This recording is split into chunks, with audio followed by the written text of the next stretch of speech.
బురదా నుండి బువ్వను తీస్తే కమ్మాగుందని తిన్నరు. బురదా బట్టల రైతును చూసి దూరం ఉండని అన్నారు. చెమటా చుక్కల సత్తువతోని పుడమి పురుడు పోసుకున్నది.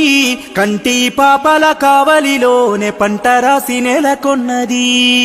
వందనాలు రైతన్నా నీకు వందనాలన్నా, నీ రెక్కాడకుంటే బుక్కెడు బువ్వే లేదన్నా.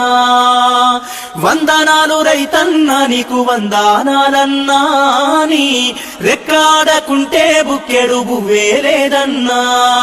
మట్టి సోపతిగాడ జోడెడ్ల జతగాడ, మండు టెండల నీడ అర్తి అప్పుల జాడ, పూనాసవను కూడా యాసంగి చలికాడ, పసిరి మొక్కలు వాడ నింగికెదురు చూడా. నీ జీవిత